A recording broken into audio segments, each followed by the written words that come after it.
I would need to take some time to explain to you the concept of myth, so that the myth does not become somewhat decontextualized or out of place. To save time and to do this in a more visual and quicker way, I have brought you a short video. It's just 5 minutes long. It is not a video produced by us, but rather a video that is in the public domain on YouTube, quite interesting, made by a small group of young people who filmed an explanation of Tolkien's idea and the treatment of the hero's myth. It is very relevant and quite interesting for us to understand what we are going to see within Scandinavian mythology. So, I am sure you will enjoy it. The audio is in our language, and it is also subtitled as well. I hope you enjoy it. So, let's watch these 5 minutes of video, and then we'll begin to talk about Scandinavian mythology itself. All right? Enjoy the video.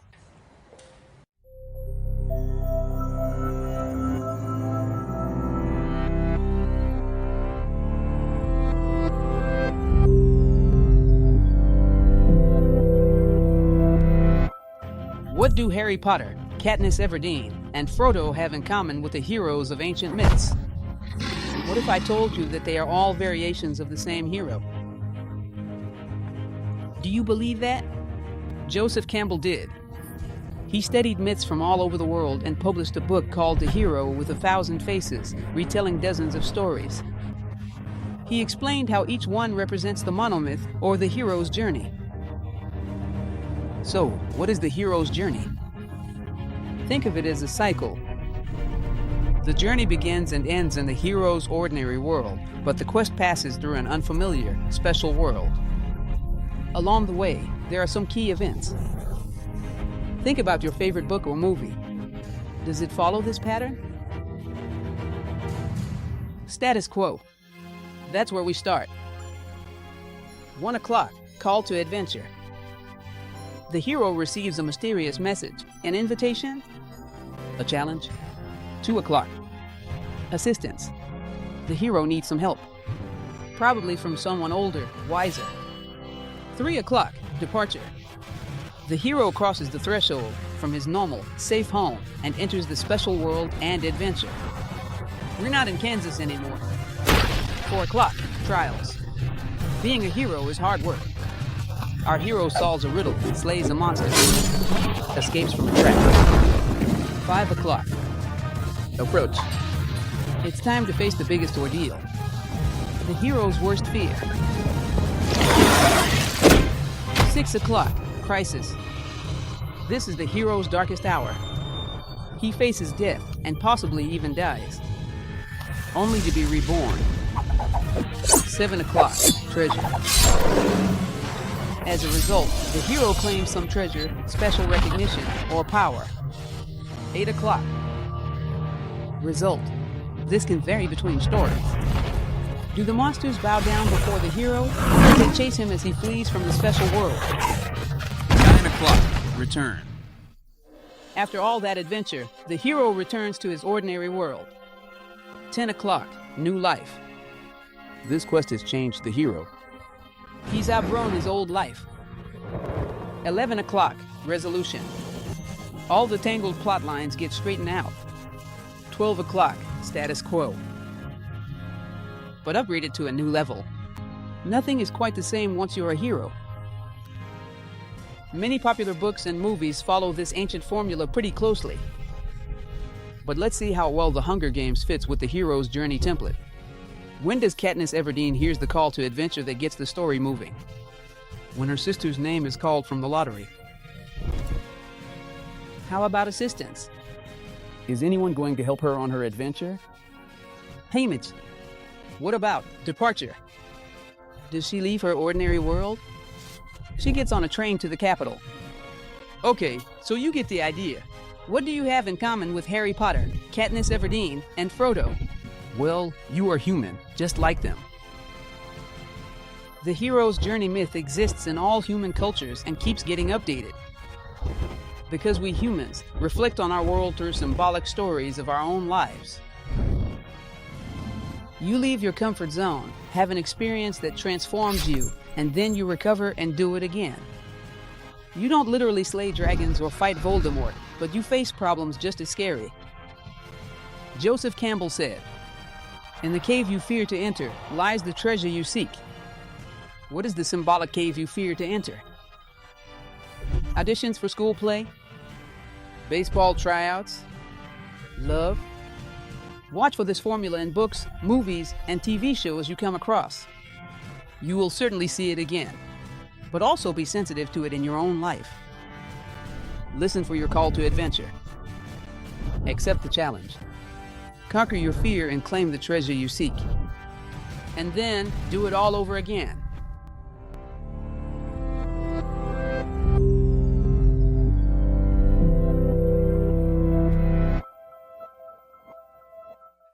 I think you get the idea that myth is not about a specific character, a particular story, or a certain time. Myth speaks about humanity. It would take me quite a long time to fully explain this idea here, because it wouldn't make much sense for us to simply tell Scandinavian tales in a school of philosophy. It's clear that Scandinavian stories are beautiful, very interesting, but we tell them because they are our story. Every myth is the story of humanity, embodied at a particular crossroads of space and time, but in reality it deals with a timeless element. So, essentially, what we will discuss is a civilization that possesses an incredibly rich collection of myths. We can compare Scandinavian mythology to Greco-Roman mythology in terms of its breadth. You will see, I have selected just a small portion. And today, it was an extraordinary selection to do this, because even a very tiny portion resulted in 54 slides. In other words, it was an extremely difficult selection to make, as it is a very rich mythology, and all of it speaks about the same things as Greek, Roman, and Indian mythologies. Human beings stepping out of their comfort zone, facing challenges, overcoming these trials, being reborn, becoming capable of surpassing these tests, and returning to their ordinary world, now able to face difficulties from a higher level of consciousness. For those who have already attended the lecture I usually give about fairy tales, it is more or less the same idea found in fairy tales. If you have grasped any idea here, if you were able to catch any concept from the video, you will notice the theme of the magical donor, who gives a weapon, who gives a cloak that makes the hero invisible. This is present not only in myth, but also in fairy tales. All of them follow this pattern. The prince, the hero, faces hardships and is reborn on a higher level. Well, now let us talk a little bit. Our aim is to make a very brief historical overview, just so we can situate ourselves. The purpose of this lecture is not so much to focus on history, but rather on mythology itself, to provide a general understanding. And, as I mentioned to you, one of the most important myths we will address next week. Not because it is the most important, but because it is very expressive. It is a retelling, a reconstruction. A mythical account crafted by Wagner in his tetralogy, where he narrates the myth of Siegfried, the myth of the Valkyries, which is very popular today. We will work a bit with this myth. It is lengthy and will probably take about 40 minutes just to tell it, and to explore some of its fundamental symbolic elements. Today, we will see a little at history and mythology in general. You will notice that these people are very similar. Who here attended the lecture on the Celts? Did anyone attend? About the civilization or the myth of King Arthur, of course, these are neighboring peoples, both of Indo-European origin. So, we will notice that there are elements in common. And in the same way, as I mentioned, there are also many elements in common with Greece and Rome. However, there is a stronger emphasis on the fantastic, on this world of the invisible, on this realm of marvelous beings, and on the world of magic in general. This universe. The Nordic universe is particularly fascinating and powerful in this regard, and there are many explanations as to why these civilizations have such a pronounced emphasis on these aspects. It's not that other civilizations don't have this as well. We will find it everywhere. But here, it is much more pronounced. And then, a series of explanations arise. As for me, I have my own perspective. I believe, and this is a general theme, especially when we study logic and discuss these matters, that we tend to experience a duality between emotion and reason. In general, when reason rises, emotion reaches its lowest point. When reason rises, emotion also tends to remain in a state of tranquility, both at their peak. At the same time, this is very difficult. It is rare to find someone in a state of intense emotion who is also reasoning with great clarity. And, in general, this has been associated in various traditions with the seasons of the year. So, we will see that there is a season that bursts forth with life, which is, in fact, not just a single season, but a phase of the year, spring and summer, when the warmth encourages physical activity. Meanwhile, there is another phase of the year, autumn and winter, that draws us more toward inner activity. It is a time for retreat, and this moment of withdrawal is a time of great inner richness, of abundant inner life, which later expresses itself in a new phase of outward living. The fact is that here we are in a region that is almost always very cold. So, could this tendency toward the fantastic, toward letting the imagination run free, be influenced by that? It's possible. What is certain is that there is a distinctive emphasis on magic and fantastic beings in this world. And we will learn a bit about this. It is an extraordinary wealth, incredibly intricate, a mythical family that is interconnected in every possible way, which, in this particular aspect, is very reminiscent of Greek mythology. There are 3 or 4 generations of characters, each giving rise to others. It's truly fascinating. I hope you enjoy it. Well then, as I mentioned to you, I prepared a very basic historical introduction, because that's not exactly the main objective here. Isn't that right? This is just so we can situate ourselves. That is more or less the region we refer to as the Nordic Bronze Age. We've already discussed this in the lecture about the Celts. In fact, these Indo-European diasporas began to take place around the 3rd millennium before Christ.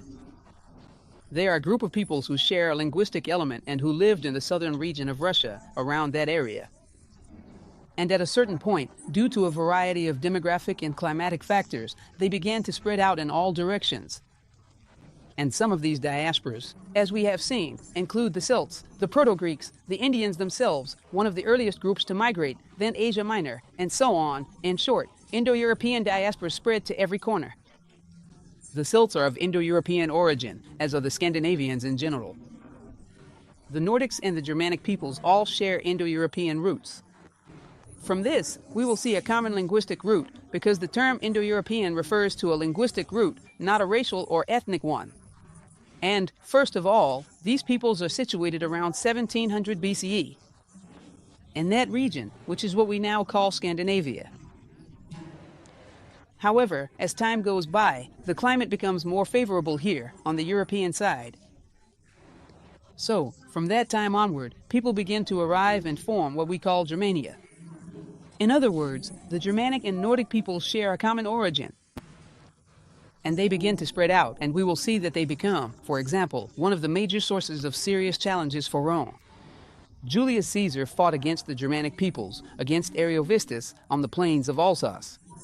Time and again, they caused problems for the Roman Empire, spreading out and expanding their presence. Already in the time of Julius Caesar, their population was much greater than that of the Latin peoples. And as the climate continued to improve, there is a demographic increase, an intensification of land use, and eventually the exhaustion of the land where they live, until we reach the episode by which we know them best, which is much later, right? This will take place during the so-called Viking expansion. The name Viking refers to seafaring, because that was their area of expertise. It designates a period, the way they were known during that era, the era of the so-called Great Viking invasions, which began around the year 790. An invasion of a monastery in England, at Lindisfarne, was not the only one. They invaded practically 10 at the same time and then began to spread in all directions. Basically, Norwegians, Danes, and Swedes. The Norwegians went more or less in a straight line. They reached as far as Canada. You know that they arrived in Canada 500 years before the Great Discoveries. The Danes went south, traveled to Paris, continued down to Sicily, and even reached Asia Minor. Meanwhile, the Swedes took the route through Russia and went all the way to Constantinople. And they had a very interesting tactic. Depending on the people they encountered, they would either negotiate or plunder. If the people were weaker than them, they would plunder. If the people were stronger, they would negotiate. They were very warrior-like people. And from there, countless possibilities arise. Why did these people start spreading out everywhere like that? Of course, they had a system in which only the eldest son inherited. the family property, which wasn't much, but it always went to the eldest son. The others, with little left to do, would set out on voyages, which was their specialty. Anyone who was convicted of a crime was also expelled and cast out to sea. And so it goes. A series of factors led these people to venture out to sea. Perhaps you have already heard about the very curious episode of the inscriptions discovered from Eric the Red when he arrived in Canada with his son. And they encountered the Native Americans, the strangeness of that meeting, the challenges they faced living there, because they were already a small group of warriors. They were unable to remain, but they made a pioneering journey. They went to Greenland and lived there for 500 years, several generations of Vikings. They were truly audacious. Even more so if you consider the way they traveled, because it was something quite wild. Has anyone ever seen a drawing of a drakkar? Because that was a Viking ship. It was incredible because it was a small boat, about 30 by 5 meters, that could go forward, backward, in any direction. And you could fit up to 70 people there, sitting on top of a small box, where everything they owned had to fit inside that box they were sitting on.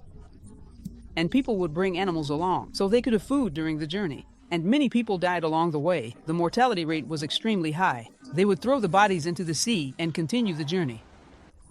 It was a very, very harsh reality, a life of great hardship under terrible climatic conditions, and in this way they spread out, and in this way they began to establish kingdoms. For example, when they arrived in France and fiercely fought the French city, they were granted a territory by King Charles the Simple, which became known as Normandy. Duke Rollo established Normandy. It is interesting because once they settle in a place, after 2 or 3 generations, they no longer remember where they originally came from. They become truly native to that place. So, Guiscard and Bohemond, they settle in Sicily, and from there they even reach Asia. Asia Minor, in short, they end up establishing themselves everywhere. You will see that they pass through the land of the Rus, travel through Kiev, help to found the city of Kiev, and go as far as Constantinople, where they convert to Christianity, with many of them remaining there. In other words, they spread out in all directions. And in doing so, they come into contact. At times, for example, with the Brahmins. In Great Britain, for example, they encountered people who were very much like Machado de Assis, very refined, and at other times, they met the Irish and Celts, who were not as refined. Yet, through this blending, they created a rich cultural element that remains a defining feature of Europe to this day. So, essentially, this is history. In 1066, it is said that the last major wave of these offensives occurred. Vikings. After that, not much more was heard about them. They gradually settled into the places where they established themselves, and their distinct identity began to fade away. It seems that each time they embraced Christianity, the process of Christianization was very intense. They lost more and more of their original identity. Even their mythical elements began to merge with Christian elements. We will see that mythology, as we know it, just as we saw with the Celts, where the Grail, for example, was originally a druidic cauldron, here too, many things undergo transformation. The Christian apocalypse itself became deeply intertwined with Ragnarok. Ragnarok, the twilight of the gods, brought about many changes. Mythically, they experienced many influences and were continually transformed. Fortunately, at a time that was not so late, around the 11th or 12th century, these stories began to be written down, whereas until then they had only existed in oral tradition. There was already some distortion, but also a certain degree of fidelity to the original tales. So, we have a considerable amount of written material. We will explore some of the main traditional writings of this people. As I mentioned to you, all of them carry a profound sense of initiations, of masters, of mysteries, of a world beyond, of great achievements, of a life on a plane beyond death. In other words, they are deeply metaphysical and mystical. It was a culture that placed great value on this aspect. Well, I've already talked to you a bit about this. There is a lot of text, but I will read everything that's written here. I'll just give you an overview. There is a very clear parallel with Greco-Roman mythology, without a doubt. Even the battle of the gods against the Titans has a clear counterpart here, which is the struggle of the gods, the Aesir, against the giants of Jotunheim. By the way, I want to apologize to you in advance, because it is extremely difficult to give this lecture without any knowledge of the Nordic languages. So, we pronounce the words as best we can, because they are really challenging. They end up sounding quite Portuguesified, very much adapted to our way of speaking. Please forgive me for this small shortcoming, because it truly is a bit difficult to overcome. So, there's a clear parallel. At various moments, you might think, but this is Greek. However, it is difficult to know who copied from whom. Keep in mind that these are peoples who share a common origin, at least from a linguistic and cultural perspective. Their roots are clearly intertwined. So, as I mentioned here, there is a strong presence of fairy beings, a presence of supernatural entities with an intensity, not that they don't exist in Greek mythology, but here, their presence is much more pronounced. You will notice, for those who appreciate it, a very strong presence, a great similarity with the entire fantastical world created by Tolkien. It is evident that he drew inspiration from here, there is no doubt about it. At certain points, it is even identical, even down to the names. One of the great kings of the elves was named Gandalf. There's even the ring itself, which is part of the Nibelung cycle. The ring was an extremely important symbol, but we will see that next week. So, much of what Tolkien created was inspired by these sources. Just so you have an idea of the territory where our little story takes place. Not everything happens in this region, because you will see that Finland is somewhat distinct. It has its own unique mythology. There is even a sacred book, the Kalevala, and an entire mythology of its own. Of course, there are both Celtic and Scandinavian influences, but it is a tradition of its own. But basically, this is the territory of our story. Let's continue. Sacred books, the main works. Everyone has probably heard of the Eddas, of which there are two known versions, one in prose and one in verse. This is somewhat debatable. What does Edda actually mean? Some say it comes from great-grandmother, as in tales from the great-grandmother, which would suggest that it is something traditional, passed down from generation to generation. Others say no, that it is the Book of Odi, that it is the Book of Iceland. Because both Eddas, in prose and in verse, were collected from oral tradition and written down in Iceland. These are works that originated in Iceland. They are Icelandic.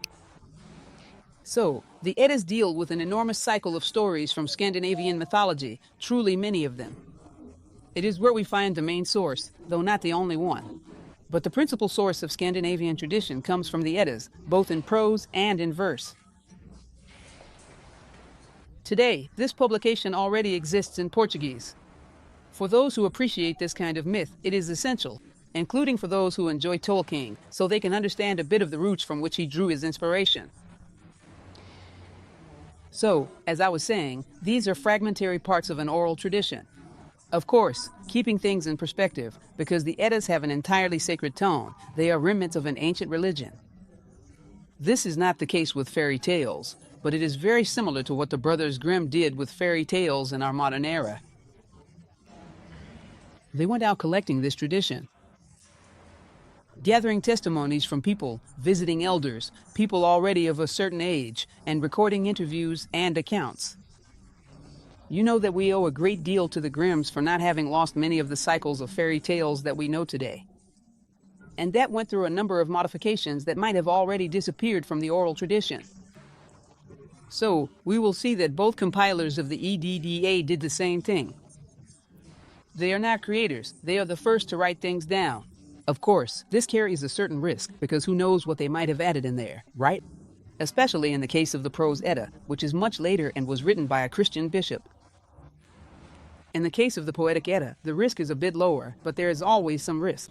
When something is passed down through oral tradition, the moment someone decides to write it down, there is always the risk of introducing some inaccuracies. But that's still better than losing everything altogether. At this stage, much would have already been lost. Here, I have brought for you all some illuminations, some drawings from very ancient works, already in Latin, but which show a bit of the Eddas. So, as I mentioned to you, there are two compilations. The most well-known is the Poetic Edda. It is the oldest, compiled around the 12th century. We will see in a moment. Soon, we will talk about Snorri Sturluson, who is believed to have gathered this collection of stories and narrated them. In addition, he is said to have written the History of the Kings, a series of stories about kings, which is also a treasure from a mythological perspective. So, the Poetic Edda is the greater one, or the Elder Edda, and the Prose Edda is the lesser one, known as Snorri's Edda. Here are the covers of both. This is the Spanish edition, but today we already have the Eddas available in Portuguese. As I mentioned to you, this is Snorri. This is an engraving, of course, not one from his time, but rather an imaginative depiction. He was a jurist and a skald. You will often come across this term. Skald means poet. The Eddas were written by Snorri with the intention of encouraging poets. Today, this makes so little sense to us, because being a poet is valued just a little more than nothing. But if you look at ancient traditions, the poet was the most important figure there was. Take a moment to reflect. Most sacred books were written in poetry. The Mahabharata, the Ramayana, the Persian Book of Kings, the Aeneid by Virgil, so many works written in verse. So, in those times, versification, or turning a story into verse, was a way to immortalize it. And Snorri was a poet. In fact, you will see that the Celts already practiced this.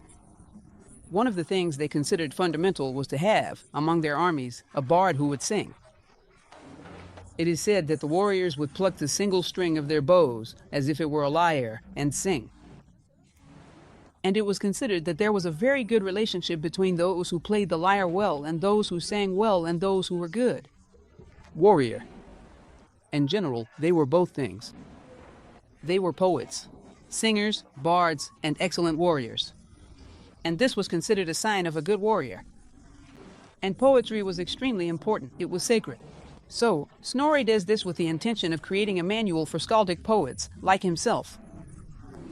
He was a man who, as is often the case with these historical figures, was somewhat of an encyclopedist. He was a bit of everything: a jurist, a poet, a historian, and an Icelandic writer. And then he first translates the Younger Edda, or the Prose Edda, which is basically divided into three parts: the Gylfaginning,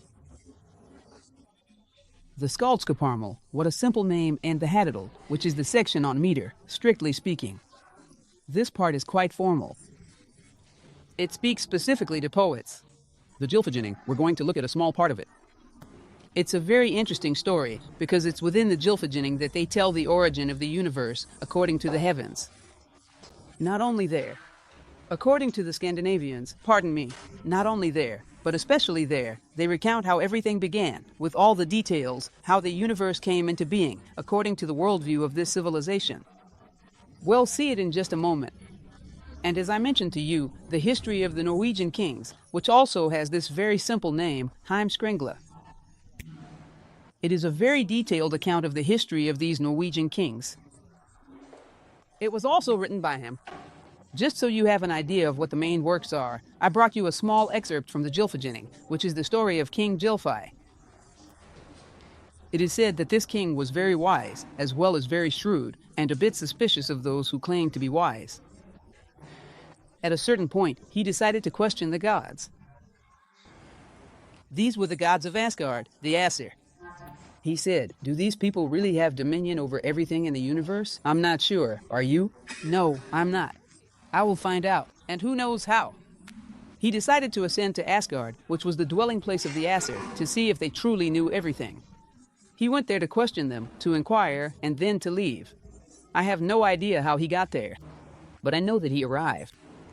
However, the Aesir, who were evidently gods and possessed a certain foresight, knew a curious king was on his way. So they prepared themselves and created an entire facade to receive him. They conjured an illusion, so that when he arrived, there was a grand castle. Its towers disappeared into the clouds, something that truly captured his attention.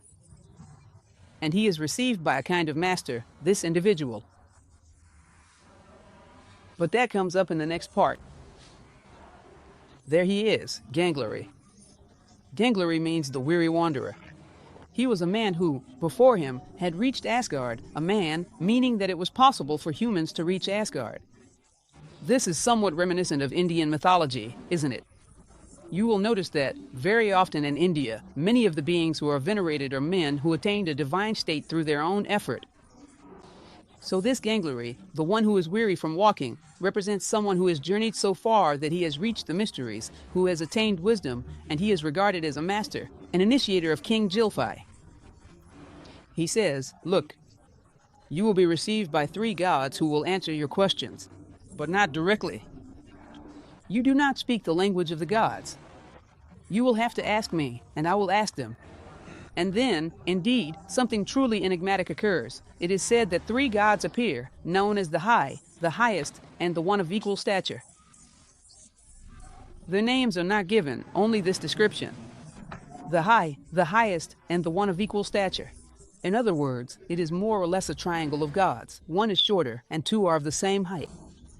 And these 3 gods, as always, embody the idea of the Trinity, the Triad, which is sacred in all these Indo-European traditions. These 3 gods begin to answer Gangleri, responding to every question that Gylfi asks. And so he asks everything he is entitled to, and probably most things he is not entitled to as well. But he asks anyway.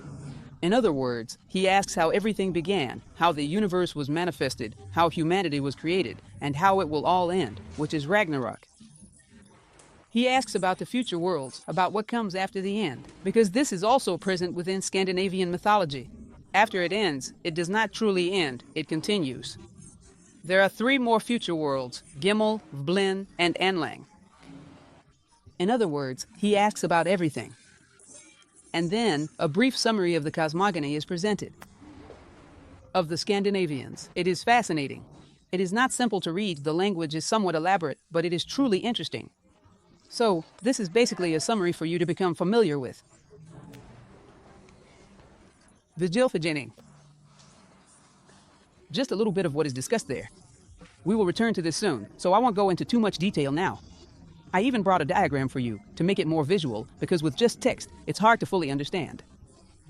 It says that, in the beginning, there was a void, the Ginnungagap, and on one side, absolute cold, Niflheim, and on the other side, absolute heat, Muspelheim, the primordial duality. And it is in this space between them that the first being is created. A giant Ymir and a cow that nourishes this giant, called Audhumla, or the nurturing one. If you look at Egyptian mythology, at the very beginning of everything, who is there? Hezer. A cow, the goddess with cow horns, sometimes depicted as the cow itself. She is the mother, the nurturer, the primordial substance. And from these giants, all the first giants emerge. In other words, the first generation of life would be entirely made up of giants. Then you will see Snorri saying, "Look, but do not call these first giants gods, because they are not gods. They were evil, they did not yet possess a human heart." Who knows exactly what he meant by that? In other words, they had not yet awakened to the fullness of the human condition. They were enormous beings, but soulless. That is, the human soul had not yet incarnated there. And at a certain point, this cow, by the way, it's interesting, because there are 2 versions. Some say it comes from the sweat of the giant Ymir himself. This sweat, these drops of sweat, condense and form another being. Who is Buri, who is no longer a giant. But he will marry a giantess, because there were only giants there, so there was no other option. He marries a giantess and will then give rise to a being who will give birth to the first generation of gods. I won't go into too much detail here, because soon we'll see this unfold.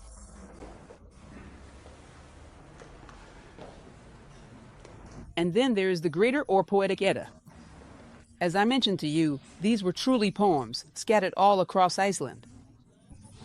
And they were collected by a man named Bernholf Svensson in 1643. Bishop Svensson, who was a bishop of the Catholic Church, then compiled these poems as best as he could, in English, of course. So, as you know, for anyone who has ever read translated poetry, you understand that this is not easy, it's not simple.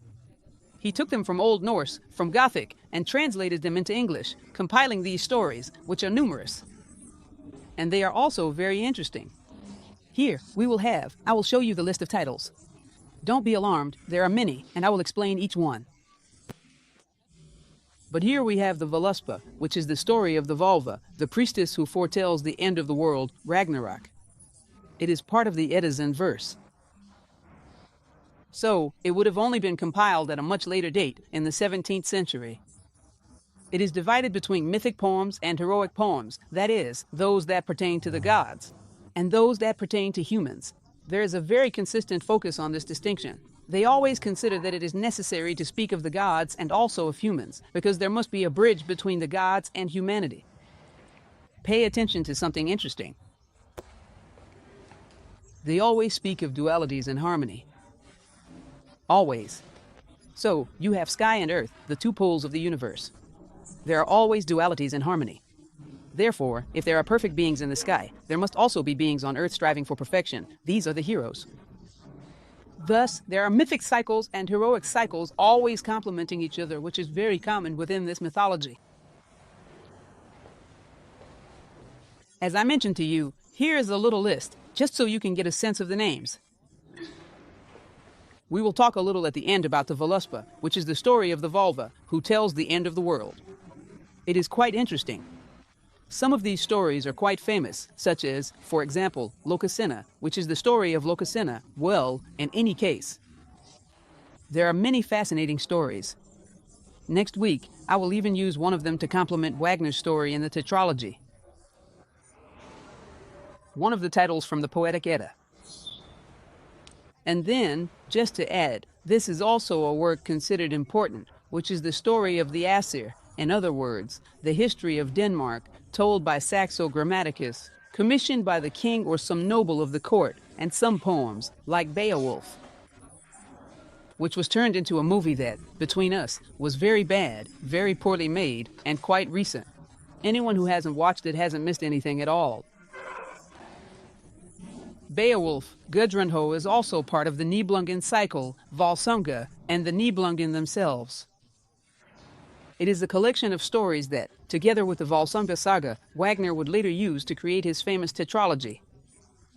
These are some of the most renowned works, just so you can at least recognize them by name. I am assuming that these are people who are just now getting to know each other. I know that Scandinavian mythology is quite popular nowadays. Perhaps some of you are already very familiar with it. I am giving an introductory lecture. So, these are some interesting titles. Don't worry about this. We will analyze everything little by little.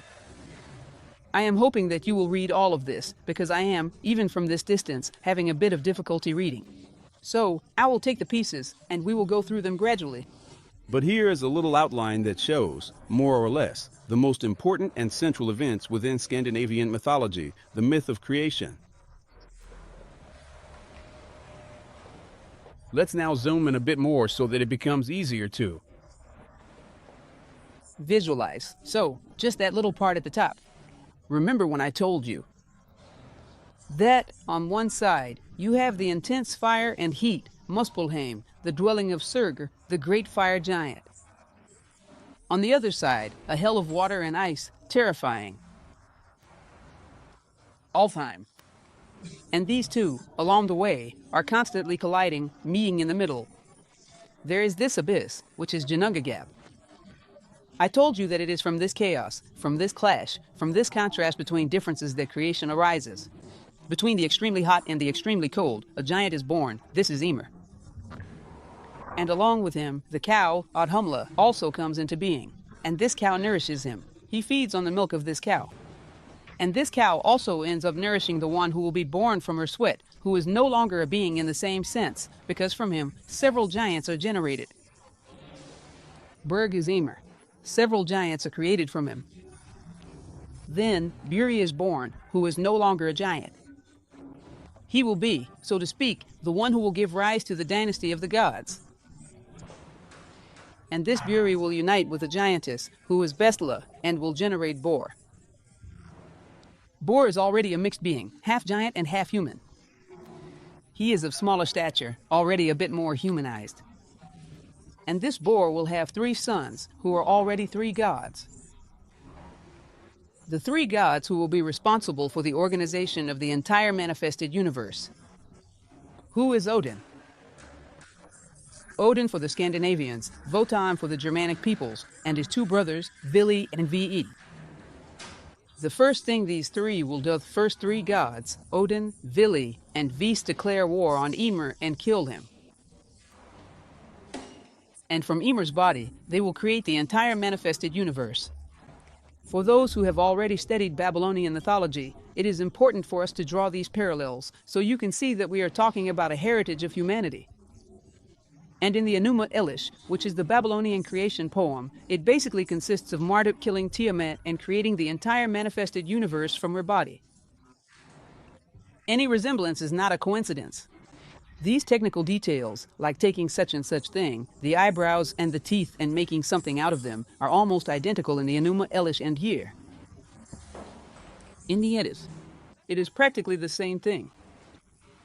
The description of how, with the body of Ymir, is very detailed. I brought a bit of it for you to see. How, with the body of Ymir, the manifested universe was created, and these three will also be responsible for the creation of humanity. From two trunks, one of ash and one of elm, they created man and woman, Ask and Embla, the first human couple. But they also created a number of gods. From the union of Odin with Frigg, or Frigg his divine wife, who is very, very similar to the Greek Hera, to the Roman Juno. It is almost the same thing, an identical character. From his marriage with Frigg, they would have a number of children, Thor, Vili, Vidar, Balder, and the Valkyries. I will not talk about the Valkyries today. The Valkyries are the central theme of our myth for next week. Odin's daughters, who at first were not daughters of Frigg, but daughters of Mother Earth, daughters of Hel and Odin.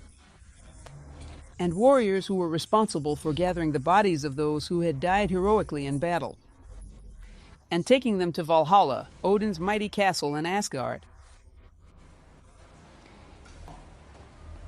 And then they create the universe. We will see this. Soon, using the head, the skull of Ymir, they form the celestial vault, placing a dwarf at each corner to mark the 4 cardinal points, and thus the dwarves are also created. Then there is a war against the giants, who are not all destroyed. Some survive, but they are imprisoned in the underground realms. And these giants are constantly plotting their revenge. This revenge is destined to take place during Ragnarok. It seems as though it has been foretold from the very beginning. At Ragnarok, which is the twilight of the gods, everything will be destroyed by the giants led by Loki, who is this cunning god. You will notice that he is condemned and also imprisoned in the underworld, in the realm of Hel, who, in fact, is his daughter. And in the end, he leads the rebellion of the giants, who ultimately destroy everyone. It's a bit surprising, isn't it? A mythology in which, in the end, all the gods are killed, almost all, in fact, truly all, because those who will rule afterward were already dead. Balder is reborn and reigns in a future heaven. In the end, everything is destroyed and then reborn. These gods are reborn, purified in a new world, built upon Balder.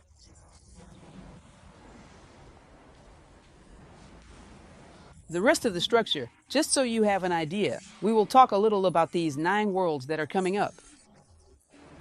These 3 gods create 9 worlds, and they are all geometrically arranged. We will talk about this, and we will show a little diagram where you can see the 9 in balance, and balance through opposition, and harmony through opposition. The universe is entirely encompassed by these 9 worlds. And finally, humanity was created, the realm of humans, who live in Middle Earth, as Tolkien would say, Mirkgard, the land in the middle. Well, I won't read all of this again, but just to reiterate a few points I have already mentioned to you. With Ymir's skin, they create the earth with his blood and sweat. The oceans, with the bones, the rocks and the mountains, and so on. With the teeth, the cliffs. And the eyebrows were used as the boundary between the land and the sea. And, to complete the work, they take his skull and place a dwarf at each corner, holding it up as if it were an atlas, right? And the dwarves are these, Norori, Sutri, Austri, and Vestri, who represent the 4 cardinal points. By placing the vault of the sky with the skull of the vanquished, his brains were scattered through the air, giving rise to the clouds. In other words, the clouds are Ymir's brains. That is, everything from Ymir is used for the creation of the manifested universe. The idea of unity, where all things that exist are part of the body of God, of that original unity. In other words, God is present in all things. This original being, which is Ymir, everything that exists is a part of him. It came from him in some way. In how many mythologies do you see this present? ear, a small engraving, once again an engraving, of the death of Ymir. The three, Odin, Vili, and Ve, attack the giant Ymir. And he is the raw material from which they will create all of manifestation. Remember once again, everyone descended from Indo-Europeans. If you go to India, you will see the unity, Brahman, and then the Trinity, Brahma, Vishnu, and Shiva. In other words, it is as if the Trinity destroys the unity, because it is the Trinity that comes to reign. In a certain way, it is the same story. In how many other traditions could we speak of this? We could stay here talking about Isis, Osiris, and Horus. We could spend the whole night discussing trinities that followed the unity, that replaced the unity. And everything that was built from this unity. Because outside of unity, nothing can exist. Otherwise, it ceases to be unity. So, basically, it is the same story. The fundamental elements are the same, with cultural adaptations. Just look, the 9 worlds. This representation ended up resembling a bit the Kabbalistic tree from the Hebrew tradition. The Nahimr, or the 9 worlds, were arranged in this way, diametrically opposed, just so you can get an idea of what they considered to be at the level of Middle Earth, or Midgard, the realm of humans, what they considered to be below, and what they considered to be above. We will look at this in more detail in illustrations later on. And the Yggdrasil tree, the tree of life, which is fundamental. Everything is a branch of it. Everything is a ramification. Everything is part of its body. Everything you see here is a branch of the Yggdrasil tree. The realms. Just so we can get to know them a little, the 9. Helheim, or the realm of the dead, the land of Hel, or Helena, who is the lady of the underworld, daughter of Loki, one of Loki's daughters. Svartalfheim, the realm of the dark elves. These dark elves are, in fact, dwarves. We will see that, over time, these dark elves ceased to exist and came to be known as dwarves, who dwell in the subterranean realms of the earth. Niflheim, or the realm of mist and terror, is that frozen realm from the beginnings, remember. Both Niflheim and Muspelheim continue to exist. The primordial duality, hidden behind multiplicity, still endures. And Jotunheim, which is the realm of the giants. This one is dangerous. Everyone keeps watch over these giants throughout the entire story. So, there are several characters whose role is to keep an eye on these giants, because sooner or later they will return. They live in a region that is separated from the world of humans by a kind of sea, an ocean, and by the serpent that bites its own tail. And Jormungandr, has anyone ever heard of the Ouroboros? That serpent, the Indian samsara? It's all the same thing, a serpent that bites its own tail, representing the eternal return, the world of manifestation. Where you remain trapped inside, until you unravel the secret of manifestation and can ascend vertically to another world. So, Midgard, which is there the realm of men, also known as Vanaheim, this title, this prefix man, is associated with humanity in many traditions. In many traditions. So, Vanaheim is another name that is also used for Midgard. Vanaheim, the realm of the Vanir, we will see that there are 2 tribes. You could call them tribes or families of gods, the ancient gods, connected to nature, to fertility, to life. And the new gods, from Asgard, who are gods oriented toward war, toward combat, in other words, toward death. And both are necessary, they balance each other. They go back and forth, they intermarry among themselves. So, there is a balance between the gods of life and the gods of death. These, from Vanaheim, are the ancients, the Vanir gods.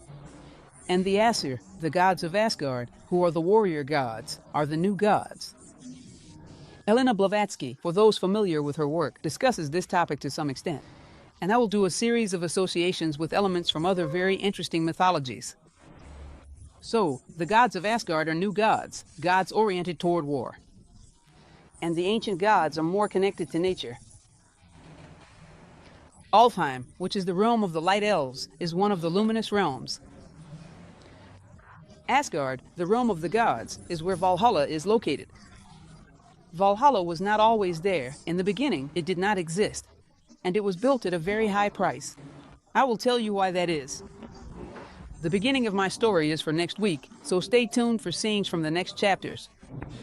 To build a magnificent castle in Asgard, they agreed to pay the builders. The goddess Freya herself, who was the goddess of love, the goddess of beauty, and the one who ensured the gods' immortality, because she was the one who had access to the apples of eternity. And then, at a certain moment, they become desperate because the castle is built within the time they had set, which they did not expect. And then the whole drama begins about having to give up Freya, because that would mean the death of the gods. So, this is more or less a teaser for next week's story. Muspelheim, which is the primordial world of fire, where Ginnungagap is found, the primordial abyss, the land of Sutri, who is a formidable enemy of the gods. And in Ragnarok, he will come. He is one of the commanders of Ragnarok.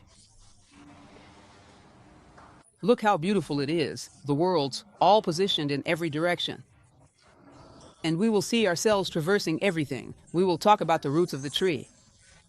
These roots are extremely important because they descend into the underworld and connect with a series of things that are the source of the branches that rise upward. So, the roots of the Ash Yggdrasil, let's talk a little about them. I hope you are not bored with so much mythology. I find it wonderful, but anyway. Let's talk a bit here about the giants, right? I selected a short passage to share with you about the giants. The giants were considered somewhat diabolical, somewhat threatening beings, but after a while, many gods ended up marrying these giants. It was not such a strict distinction, that is, the separation. There was a blending between the gods and these giants. We will see that several gods marry giants. They are part of many stories, and they live in Jotunheim, which is shown here. I placed a subtle arrow so you can see it. It is an outer ring, separated by water from the land of men. In other words, they have a certain security and are constantly watched over by Thor, who is a vigilant god, always keeping watch. This is to ensure that the giants do not leave Jotunheim. A bit about the world. The Bifrost Arch, which is the rainbow. This rainbow is a bridge through which the gods ascend and descend to the earth, and even travel to the underworld. This arch is guarded by a guardian, Heimdall, who is one of the first to sound his horn.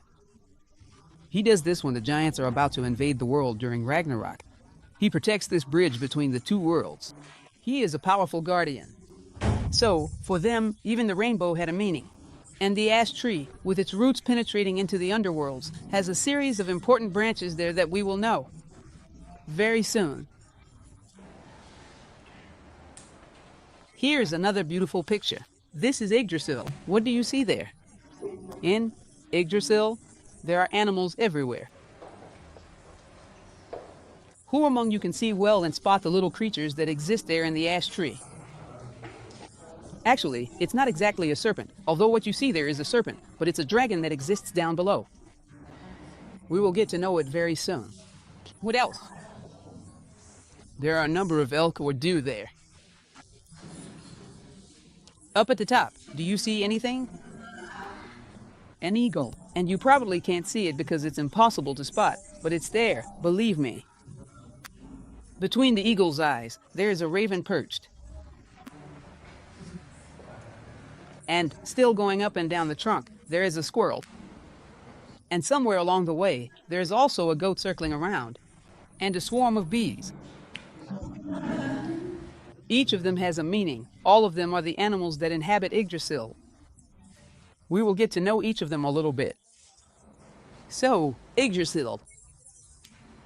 We will see that down here, it has three very important points, three very important roots. One of them is the Well of the Norns, who are those that control the past, present, and future of humanity, called the Well of Ord, with Ord being the lady of the past. The other is the Well of Mimir, who is a god whose head was severed, but Odin made it so that his head remained alive, so that his wisdom would not die. Thus, Mimir guarded a well. It allows the vision of the future. And there is a dragon that keeps gnawing at the roots of the ash tree. It does this all the time. These are the three roots of the Yggdrasil ash tree. Rilboin. This root drinks from the sacred spring of Ur. So, you will notice that this is very similar to the Parsi, the Greek Moirai, these three Norns. One of them weaves the thread of human life, representing the past. She gathers the fibers and constructs the thread of human life. Another braids these threads in the present. And the third stretches and cuts the thread, which signifies death. They are the ladies who hold the secret of human life. And, at the same time, with the water from their well, they nourish the roots of the ash tree. It's interesting, isn't it? Because it is time-sustaining eternity. The ash represents the eternity of all worlds, and they are the mistresses of time. With the water from their well, they sustain, they nourish the roots of the ash tree. And in this well, there are swans, many swans that swim there. And in this well, the gods gather an assembly where they will discuss, where they will give their verdicts. Everything revolves around this well of Ord. So, this is the first root of Yggdrasil. Second root. Here is just a little diagram showing you a bit of the number of animals that exist everywhere. The three Norns down below, the dragon, the well of Mimir, a multitude of animals everywhere. Do you see that there are deer there, eating the leaves? All of this is part of the myth. Nothing is in vain. So, in the land of ice lies the second root, in Niflheim. And then there is the second root, which drinks from the spring of Vrgelmir, which is where this dragon is found. Nidhogg. This dragon, its purpose is to try to make the ash tree die. So it gnaws at the roots. But at the top of the tree, there is an eagle whose role is to prevent the dragon from succeeding. So, this eagle descends and pecks at the dragon. Every day, the eagle does this. Then, the dragon stops. When the eagle flies back up, the dragon starts again. So, Nidhogg and this eagle and the dragon are like two opposing forces, one of destruction and one of preservation. They represent the forces that work toward destruction and those that work toward continuity. And there is a squirrel, whose name I can't quite recall right now, that goes up and down the trunk, telling the dragon what the eagle is doing and telling the eagle what the dragon is doing. It keeps both informed about each other's actions. In a certain way, it serves as a communicator between these two worlds, a little gossiping squirrel. And it's interesting because it is said that sometimes the eagle, since there is a falcon that lands between its eyes, this falcon, which represents something like a third eye, spiritual vision, sometimes the eagle forgets about the dragon while conversing with this being, speaking about things of the future, speaking about matters of eternity. It is the sacred eagle, and in these moments, it forgets about the dragon. And the squirrel stays there, trying to understand what they are talking about so it can tell the dragon, but it understands nothing and ends up telling everything wrong. So, it is said that they have many long conversations, this eagle and this raven. Thus, there is a balance between what is above and what is below. The dragon below, Nidhogg, this eagle, which has no name, and the raven, and the little squirrel that keeps going up and down between the two worlds, the third root, which is yet another.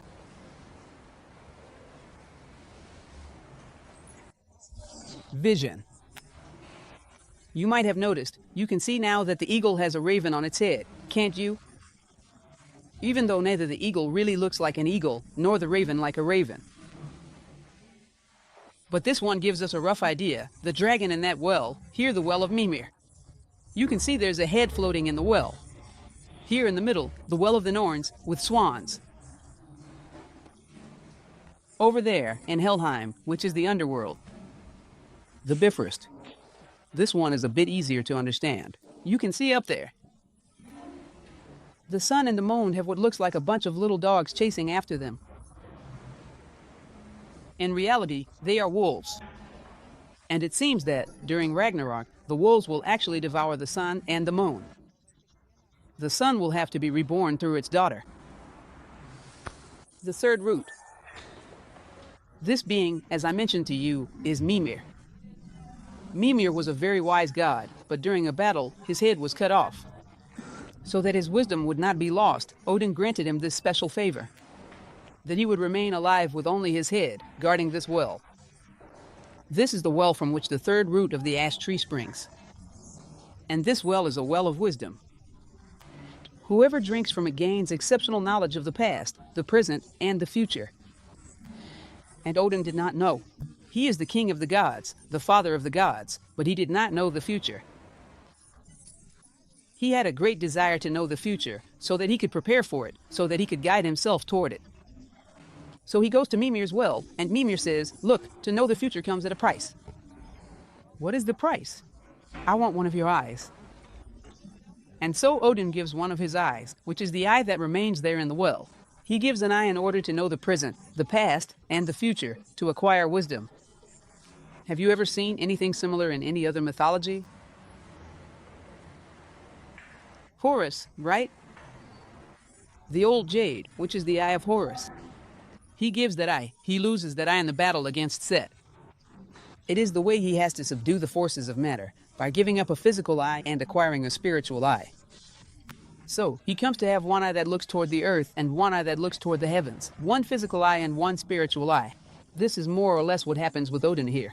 You can see that he is often depicted with this head, with a wide brim, which was how he walked through the world and concealed the fact that he had only one eye.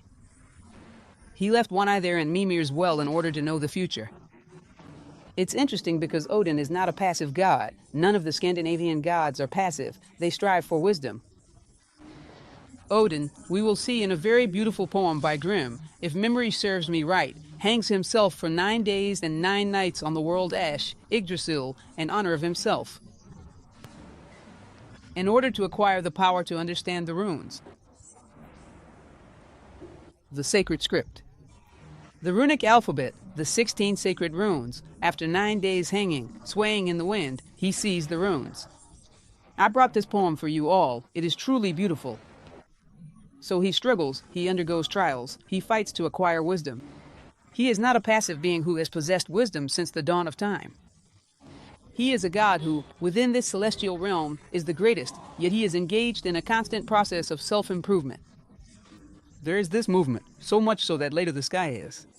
All of it is absorbed and remanifested, with gods of a higher status and a humanity of a higher status as well. In other words, there is progression, nothing is static.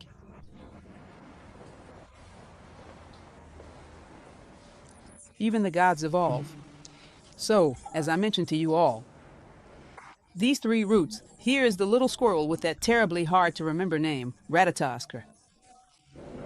Ratatoskr the squirrel is the gossip of the story, who goes up and down, carrying messages from one to another.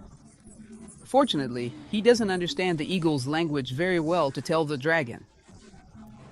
But he understands the dragon's language very well to tell the eagle. So, in the end, the eagle ends up with the advantage in this story. Vanaheim, we will see. In fact, we have already seen it inside the tree, and we will see it again soon. Vanaheim is the home of these Vanir gods. As I mentioned to you, they are gods of the past, while the Aesir are considered gods of the future. In the beginning, they clash, but later they reconcile and exchange hostages. Gods are sent there, and gods come here. And one of the gods who is sent to Asgard is Njordr, the god of the sea, along with his 2 children, Frey and Freyja. These 3 gods are Vanir, and they are set as part of the exchange. You can see that the concept behind Frey, Freyja, and Njordr is one of life, of vitality, of water. But when they enter the world of Asgard, they also begin to serve war. Even though they are gods of peace, fertility, and agriculture. When they enter Asgard, they also begin to serve war. The sea is mastered by the Scandinavians. When Njordr goes to Asgard, in other words, the warriors come into harmony with the sea. So, these 2 elements merge. So, Njordr, in fact, has an interesting role. We'll talk about him in just a moment. I think he's next here. Let me just show you something. Do you see Vanaheim over there? Here is Midgard, which is the middle of the trunk, the world of humans. Over there is Vanaheim, the dwelling place of the Vanir. Svartalfheim, which is the home of the Dark Elves, the Elves of Darkness. Here is an image, a sculpture, of Njordr. He is married to the goddess Skadi. When he goes to Asgard, he marries the goddess Skadi. The goddess Skadi is the national goddess of Skandar Insula, of Scandinavia. Frey is basically a god of fertility, of rain, of the sun, of everything that is necessary for fertility to flourish. When he enters Asgard, he receives from the dwarves a marvelous sword, which fights on its own, without him needing to wield it. And this sword, it is said, is prophesied that at the moment he needs it most, he will not have it. This is the moment of Ragnarok. And indeed, in the course of the story, he falls in love with a giantess, and in order to achieve tales of the soul's conquest of evil, he gives this sword as a dowry. And at the moment of Ragnarok, he is killed because he does not have this sword. But he is a very popular god, considered the national god of Sweden, protector of the Swedish nobility. And one of his most prominent symbols, besides this sword, is a radiant golden boar that pulls his chariot. Each of them has their own symbols. This is Frey, with his boar, a symbol of fertility, of the earth, of the land, which yields good fruits. His twin sister, Freya, who is a Scandinavian Aphrodite, a goddess of beauty, a goddess of love. It is interesting because she has a necklace that was crafted by the dwarves, those same dwarves who make everything. You will notice this when we look into it next week. The myth of the Nibelungs are these dwarves who have a workshop at the center of the earth and forge all the weapons the gods need and create marvelous things. She receives a necklace from these dwarves, called the Brisingamen, and this Brisingamen encircles everything that exists. It encompasses all that is celestial, just as the serpent, Jormungandr, down here encircles everything that is earthly. So, it is considered a sacred necklace. It unites things on the plane of the gods, just as the serpent unites things on the plane of humans. And she is always wearing this necklace and has a chariot pulled by cats. She assists in childbirth, in happiness, in love, and in the fertility of the seasons. This individual, who was a god, you will notice that there is a shift in the position of the elves. There are luminous elves from Alfheim, and there are those who are dark from Svartalfheim. Oh my goodness. Svartalfheim, a complicated name, which actually refers to the dwarves, who are excellent blacksmiths.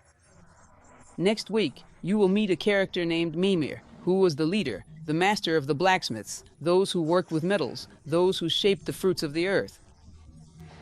And he was considered the wisest of all the blacksmiths among the dark elves, Valinger.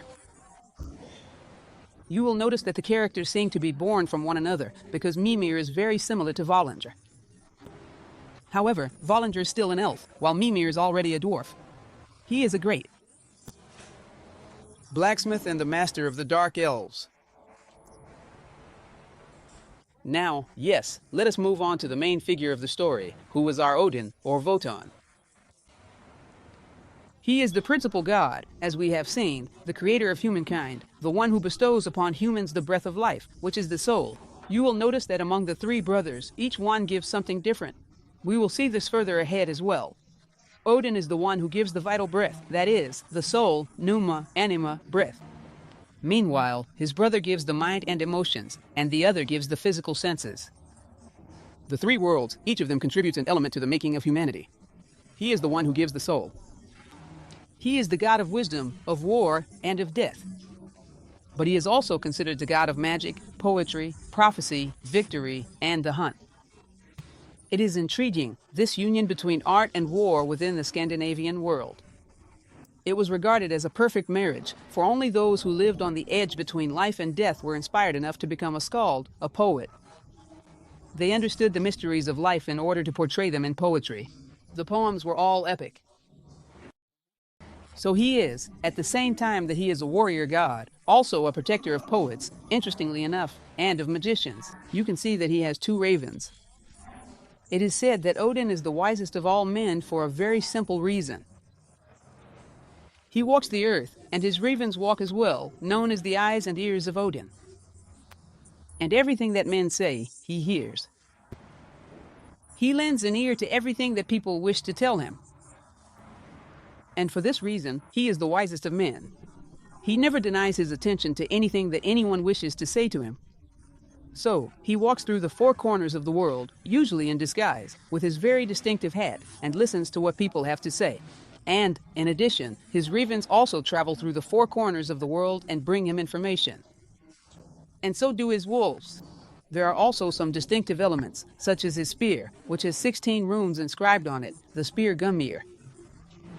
We will see that, at the beginning of the Siegfried myth, this spear is broken. It is the spear of the pact between men and the gods. And then he has an 8-legged horse, which is Sleipnir, a special ring, and, in short, a series of attributes as every god has. I brought for you the poem, as I promised, which I found very interesting and beautiful. It is the poem in which he describes the moment when he spent 9 days and 9 nights hanging from the ash tree Yggdrasil to gain the vision of the runes. I know that I hung from that tree, battered by the wind. There, I swayed for 9 long nights, wounded by my own blade, sacrificed to Odin. I offered myself to myself, bound to the tree with unknown roots. No one gave me bread, no one gave me water. My eyes turned to the deepest depths until I saw the runes. With a deafening cry, I seized them, and then, so weak, I fell. I gained well-being and wisdom as well. One word and then the next led me to a third, from one deed to another. In other words, he reaches the ultimate sacrifice to attain the sacred word. What in Greek was called eros, and Latin was called eros logos, and Greek. In fact, it was called eros logos, the sacred word. So he sacrifices himself to attain the essence, that hidden message, the inner name of things. And then he emerges with the 16 runes, known as the Futhark alphabet.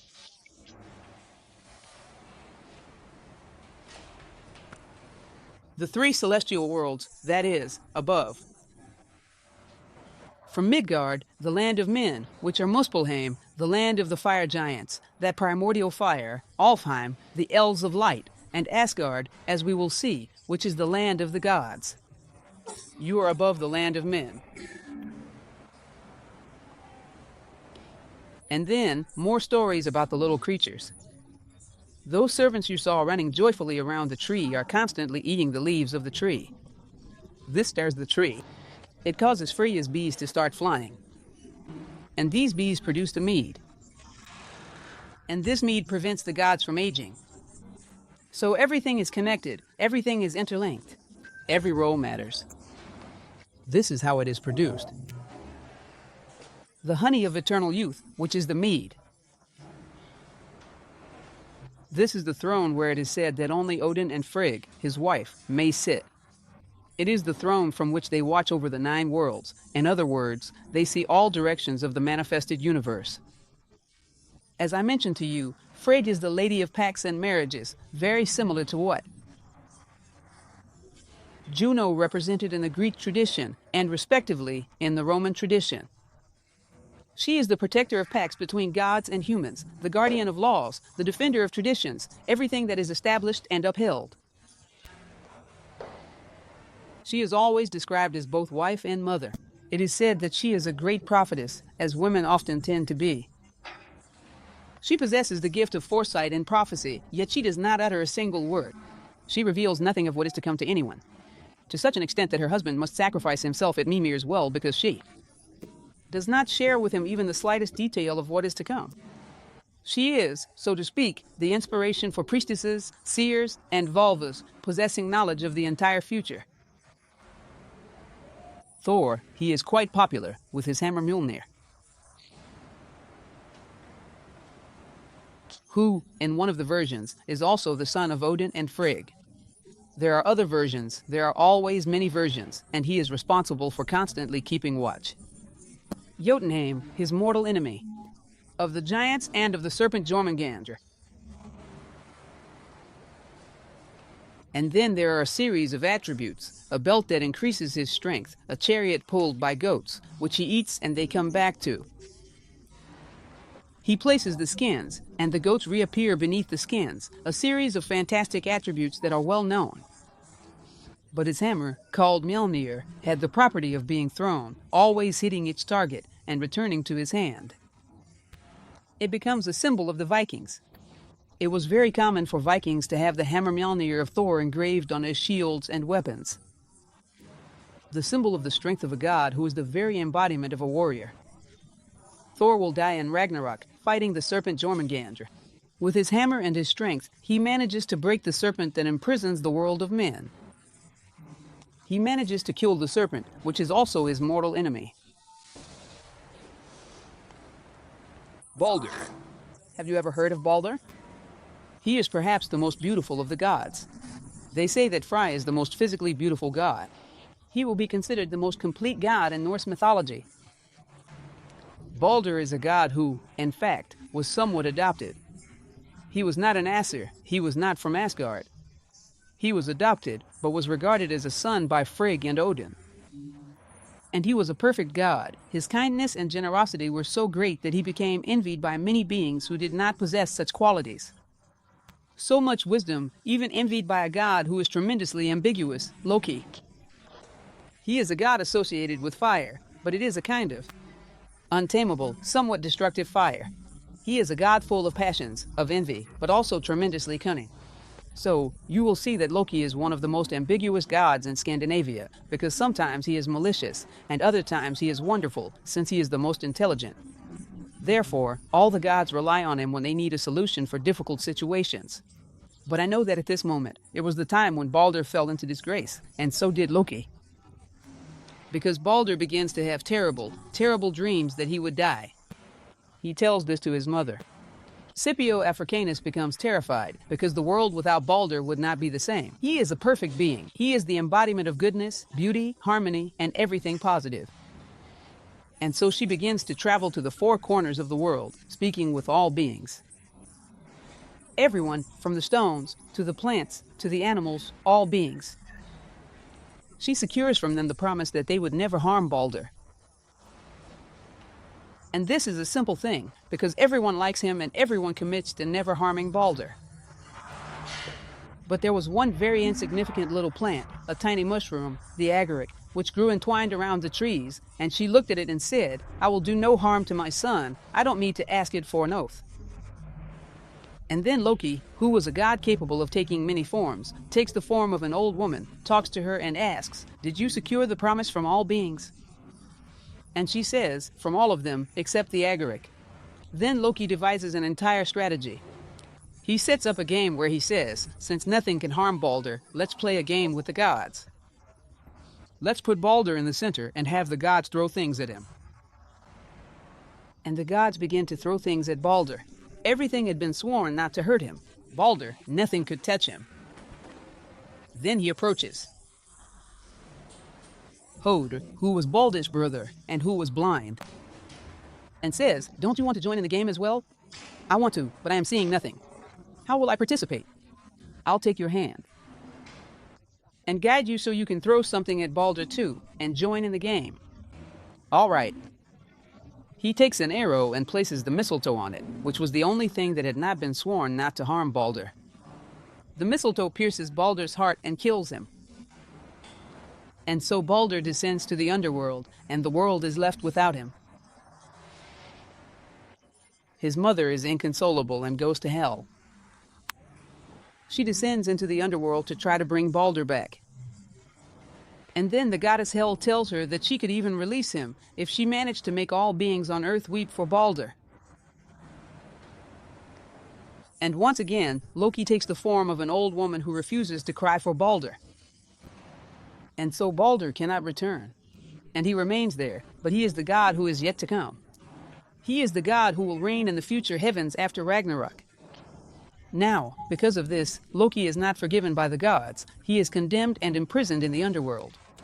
And in these depths, there is a terrible, venomous serpent dripping poison onto him. And his wife, Sigyn, stands by him with a bowl, collecting the venom. You will see this image. When she stops to empty the bowl of venom, a drop touches him and he suffers terrible pain. Until the moment when he breaks free and, together with his fearsome children and leading the giants, goes to defeat the gods. Here is the engraving I mentioned to you. And a bit about his character, right? Mischievous, sometimes good, sometimes evil, a very ambiguous being. And his children? He has 3 fearsome children with the giantess, and these 3 children are the serpent Jormungandr. This wolf, Fenrir, who harbors a mortal hatred for Odin, will ultimately devour Odin at Ragnarok, and the goddess of the underworld, a being in a state of decay, who is Hela. These are the 3 beings who are Loki's children, and they are the central characters in the Twilight of the Gods. As I mentioned to you, the first 2 humans, Ask and Embla, created from 2 tree trunks by the gods Odin, Vili, and Ve. Odin gives the breath of life, Vili gives intellect and emotions, intellect is the mind, and Ve gives the senses and speech. And they are created, and from them, the first humanity flourishes. There will be another humanity after Ragnarok. Then comes Ragnarok. At a certain moment, the giants break free from the underworld. Remember everything. The Titanomachy in Greece, the Titans against the gods of Olympus. But here, the giants win. They release the serpent, they release the wolf Fenrir. They release the hound of the underworld, they release all the monsters. Even that, there is a hound, just like in the myth of Cerberus. There is also a hound of the underworld, guarding the lake of the underworld. It is the Lake Gael and the Houndarm. All these monsters are set free, and the giants also march against the gods. Heimdall, who is the guardian of the rainbow, gives the signal. The eagle gives the signal too, because that was also one of the eagle's roles. Everyone gives the signal, but nothing more can be done, because the moment had arrived. And Odin is very calm, because he knows there is no way out. It is the destined time. He had seen the future. He is the first to go into battle and is completely devoured by the wolf. He is devoured by Fenrir, and the battle begins. Thor manages to kill the serpent Jormungandr, but dies poisoned by its pestilent breath. And they keep dying. Frey had lost his sword, his magical sword, and he also dies. They keep dying, almost all of them. Everyone is being destroyed. Then the ash tree and the grail catch fire. All the worlds are absorbed and destroyed. Then, just when you think everything is over, the sun disappears, the moon vanishes, the earth sinks into the sea, the stars fade from the sky, an image, once again, an engraving of Ragnarok.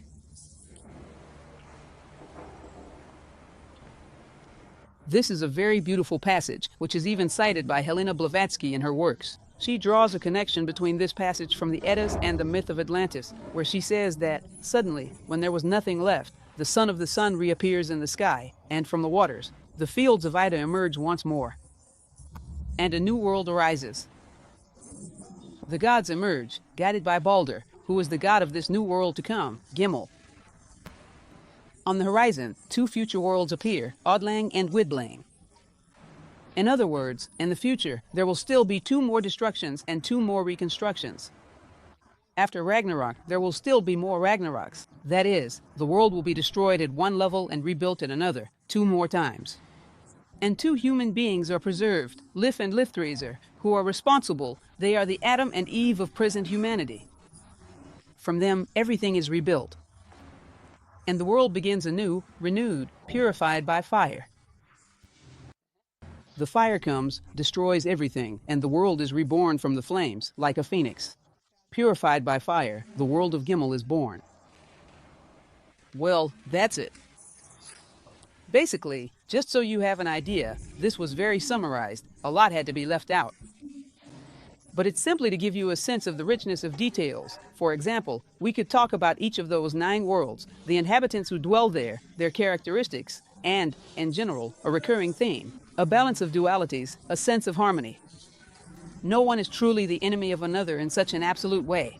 You can see that even destruction is necessary for purification, that the gods themselves are reborn and renewed through destruction. So, good and evil do not exist in such a radical or absolute sense. As we can see, everything is necessary and everything finds its balance. Through opposition.